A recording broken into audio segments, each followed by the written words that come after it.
Hello students, BSc third year की last class में unit 4 carb धात्विक रसायन का टॉपिक कार्ब धात्विक यौगिकों की डेफिनेशन और उनके नोमेनक्लेचर पर डिस्कस किया था।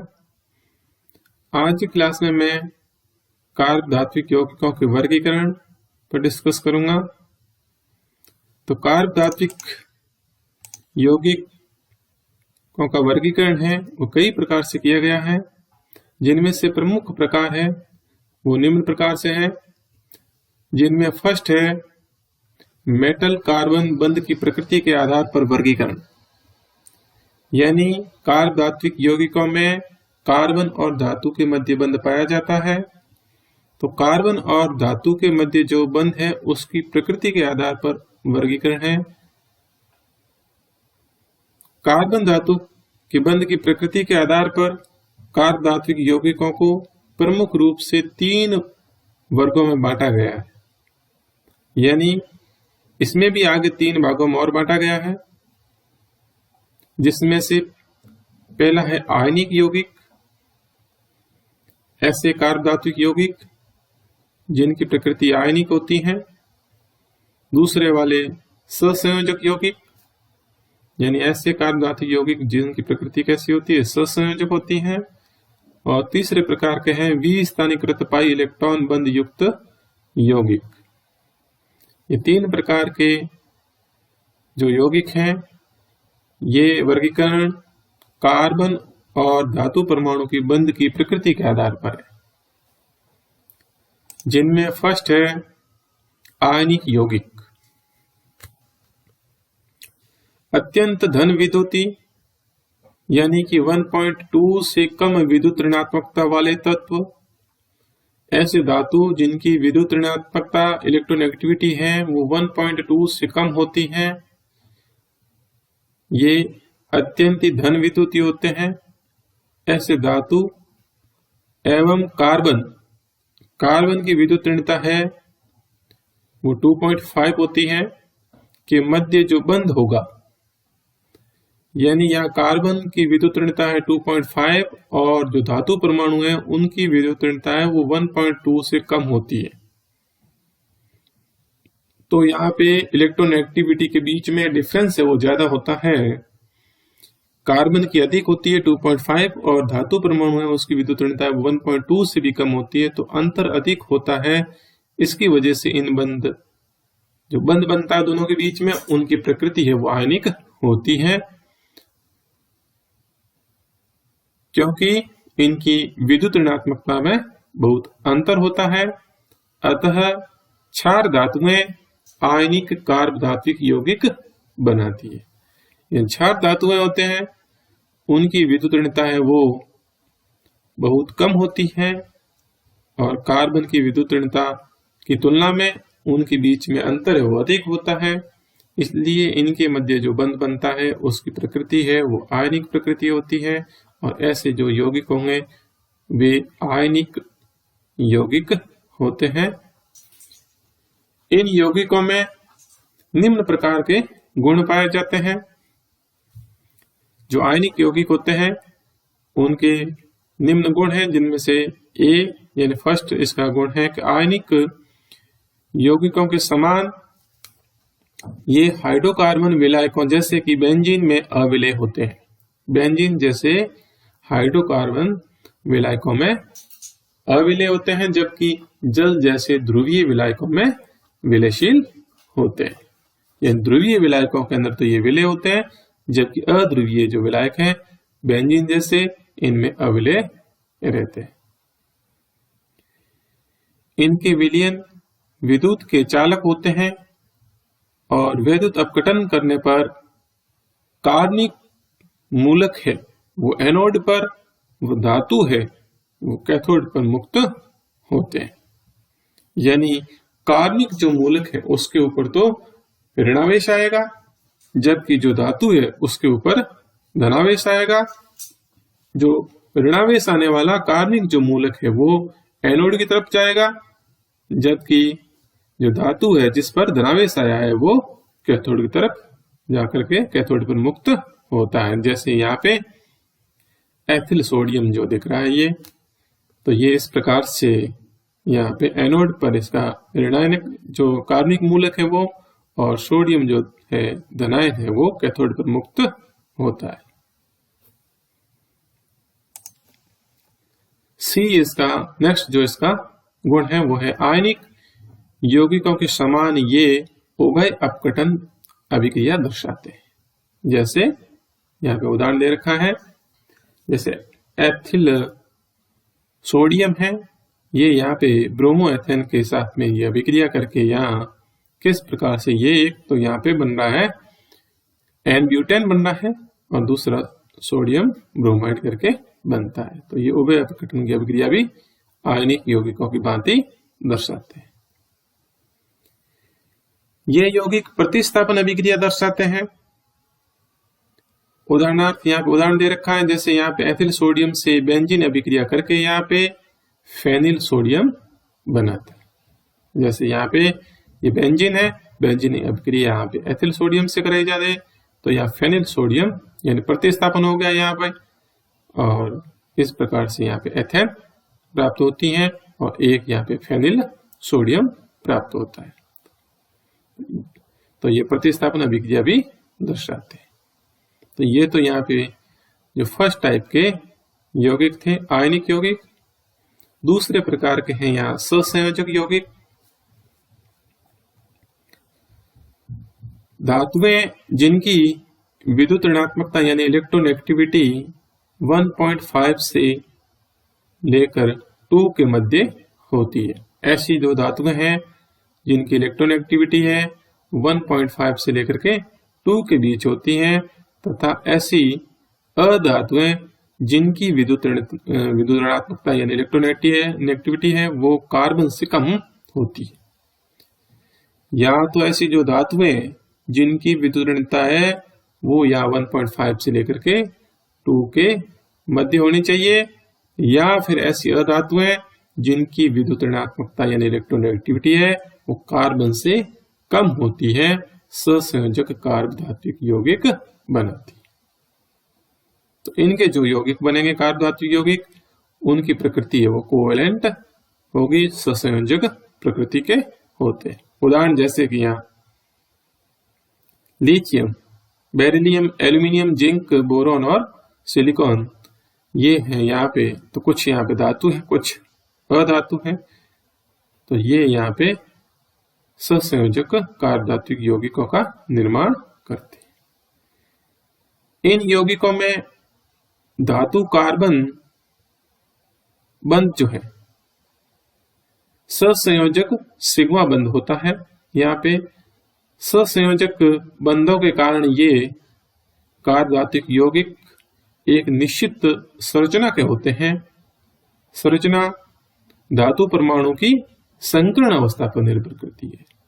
इन कार्ब धात्विक यौगिकों की एक निश्चित संरचना होती है और इनकी संरचना जो है वो इनके धातु परमाणु की संकर्ण अवस्था पर निर्भर करती है, धातु परमाणु के संकर्ण पर निर्भर करती है। धातु का जैसा संकर्ण होगा उसी आधार पर उस यौगिक की संरचना होती है। कुछ सहसंयोजक कार्ब धात्विक यौगिकों की संरचनाएं और धातु की संकर्ण अवस्था है वो निम्न प्रकार से सारणीबद्ध की हुई है, सारणी में दी हुई है।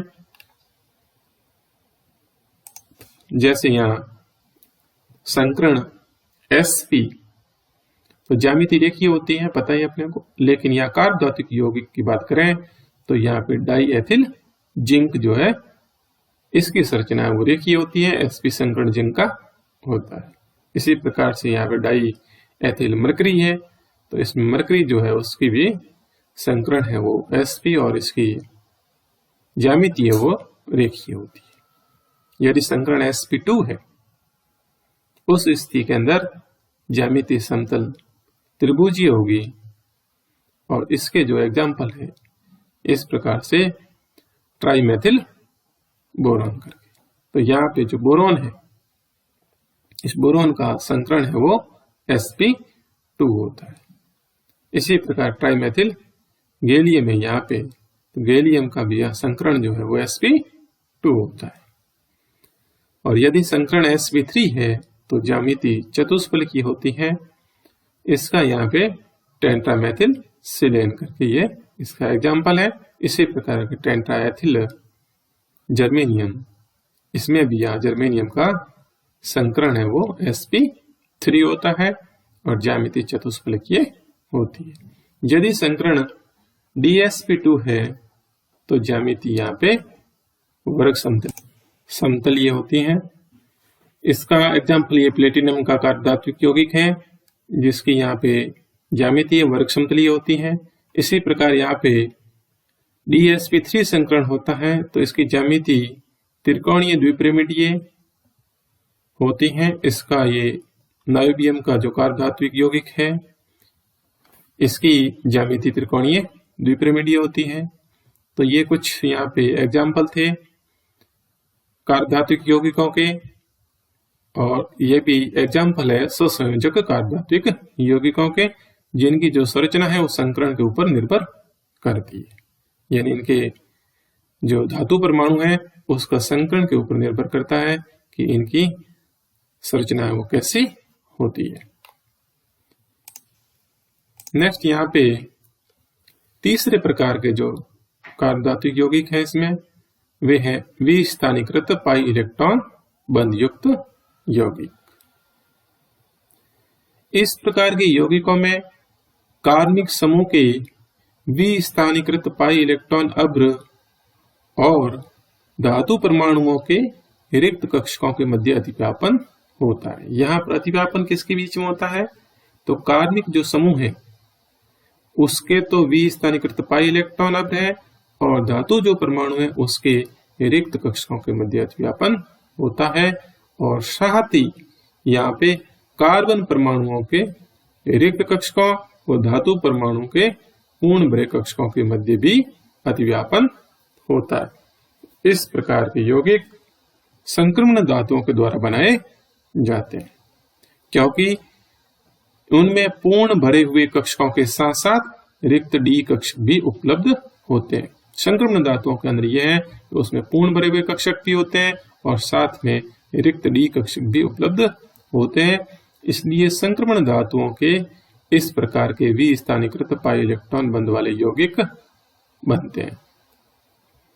बंध की प्रकृति एवं संरचना के आधार पर इन्हें पुनः 3 भागों में बांटा गया। यही वापस 3 भागों में बांटे हुए हैं जिसमें से ए यानी कि फर्स्ट टाइप के हैं वो है सेतु बंधित एल्किल यौगिक, यानी इनके बीच में सेतु बंधित एल्किल होते हैं।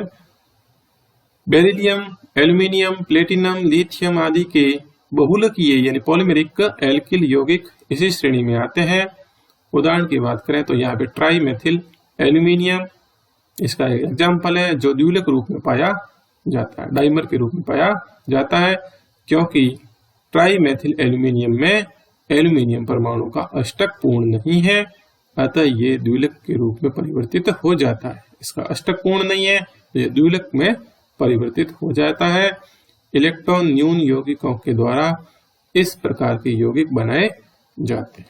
ट्राईमेथिल एल्यूमिनियम की संरचना है निम्न प्रकार से दी हुई है जिसमें अपने को पता लगेगा कैसे यहाँ पे मेथिल जो है समूह वो सेतु बंधित यानी ब्रिजिंग बॉन्ड बनाता है। ब्रिज बॉन्ड कैसे बनाता है तो ये इस प्रकार से सेतु बंध बनाता हुआ मेथिल समूह है। और यहाँ पर ये डाइमर के रूप में ट्राईमेथिल एल्यूमिनियम जिसकी संरचना दर्शाई हुई है। तो यहाँ पर इस प्रकार से यहाँ ये तो एक मॉलिक्यूल इसका दूसरा ये दोनों साथ में डाइमर के द्वारा यहाँ पे जुड़े हुए हैं, डाइमर बना दिया। ट्राईमेथिल एक मेथिल ये दूसरा और तीसरा और ये एल्यूमिनियम, इससे ट्राईमेथिल एल्यूमिनियम का एक मॉलिक्यूल और दूसरा ये वाला आपस में जुड़ करके यहाँ डाइमर द्विलक के रूप में परिवर्तित हो गए। तो यहाँ पे ये सेतु बंधित मेथिल समूह होते हैं। दूसरे प्रकार के जो यहाँ विस्थानीकृत पाई इलेक्ट्रॉन बंध युक्त जो यौगिक हैं उनमें दूसरा टाइप है वो है सैंडविच यौगिकों का। इस प्रकार के यौगिकों में 2 विस्थानीकृत पाई इलेक्ट्रॉन युक्त एरोमेटिक वलयों के मध्य एक धातु परमाणु जुड़ा रहता है। यानी 2 एरोमेटिक वलय होती हैं जिनमें 2 विस्थानीकृत पाई इलेक्ट्रॉन होते हैं और उन एरोमेटिक वलयों के बीच में धातु परमाणु जुड़ा रहता है। इसी से इनका नाम सैंडविच पड़ा। इनमें एरोमेटिक वलय के पाई इलेक्ट्रॉन अभ्र एवं धातु के रिक्त डी कक्षकों के मध्य अतिव्यापन होता है। यह अतिव्यापन है वो एरोमेटिक वलय है उसके तो पाई इलेक्ट्रॉन अभ्र और धातु परमाणु है उसके रिक्त डी कक्षकों के मध्य अतिव्यापन होता है और धातु परमाणु दोनों वलयों के बीच इस प्रकार से व्यवस्थित रहता है कि समस्त जो है धातु और कार्बन के बंधों की जो दूरी है वो समान रहती है। इसका जो प्रमुख उदाहरण है वो है बिस साइक्लोपेंटाडाइनाइल आयरन, जिसको अपन फेरोसिन के नाम से जाना जाता है। ये फेरोसिन की संरचना इस प्रकार की दे रखी है, बीच में आयरन और दोनों साइडों में 2 वलय हैं, एरोमेटिक वलय साइक्लोपेंटाडाइनाइल। इस प्रकार से ये आपको दिख रहा है सैंडविच की तरह यौगिक बनता है। इसकी संरचना है वो सैंडविच की तरह दिखती है, इसलिए इन यौगिकों को सैंडविच यौगिक कहा जाता है। नेक्स्ट जो तीसरे टाइप के हैं विस्थानीकृत पाई इलेक्ट्रॉन बंध युक्त जो यौगिक हैं उसमें वो है ओलिफिन और एसिटिलीन के यौगिक। इस प्रकार के यौगिक भी संक्रमण तत्वों के द्वारा बनाए जाते हैं। इनमें द्विबंध अथवा त्रिबंध के पाई इलेक्ट्रॉन धातु के रिक्त डी कक्षकों के साथ अतिव्यापन करते हैं। यह अतिव्यापन जो होता है वो द्विबंध और त्रिबंध के तो पाई इलेक्ट्रॉन और धातु के रिक्त डी कक्षकों के साथ अतिव्यापन होता है, जबकि धातु के तो पूर्ण भरे हुए कक्षक और ओलिफिन या एसिटिलीन के रिक्त विपरीत बंधी यानी एंटी बॉन्डिंग कक्षकों के साथ अतिव्यापन करते हैं। इस प्रकार के बंधों को निम्न प्रकार से दर्शाया जा सकता है। जैसे देखो यहाँ पे फर्स्ट टाइप का तो ओवरलैपिंग जो हो रही है उसमें तो पाई बंध से रिक्त धात्विक कक्ष की और इलेक्ट्रॉनों का बंध है। यहाँ तो धातु के तो रिक्त कक्षक है और पाई बंध के जो इलेक्ट्रॉन है, और दूसरा यहाँ पर है भरे हुए धात्विक कक्षकों के यानी धातु के तो पूर्ण भरे हुए कक्षक है और साथ में रिक्त पाई एंटी बॉन्डिंग कक्षकों की और इलेक्ट्रॉनों का बैक बॉन्डिंग यानी पश्य बंध बनता है। इस प्रकार से तो ये बैक बॉन्डिंग होती है इनमें। तो ये भी यहाँ पे विस्थानीकृत पाई इलेक्ट्रॉन बंध वाले यौगिक हैं और ये भी संक्रमण धातु बनाते हैं। जायज से जो लवण था तो प्रथम जो बनाया हुआ जायज से लवण कार्ब धातुक यौगिक उसमें वो भी इसी का उदाहरण है यहाँ पे, और उसमें जो एक एथीन होते हैं तो वहां पे जो एथीन है उसमें द्विबंध होता है और वो यहाँ पर इस प्रकार का पाई इलेक्ट्रॉनों के विस्थानीकृत के द्वारा बैक बॉन्डिंग द्वारा बॉन्ड बनता है। इसी का ही एग्जाम्पल है वही। इसके साथ यहाँ पर धातु परमाणु और कार्बन के बीच में जो बंध बन रहा है उसकी प्रकृति के आधार पर कार्ब धात्विक यौगिकों का जो वर्गीकरण है वो कंप्लीट होता है। नेक्स्ट जो वर्गीकरण 2 प्रकार के और रह चुके हैं उनको मैं नेक्स्ट क्लास में डिस्कस करूंगा। Thank you.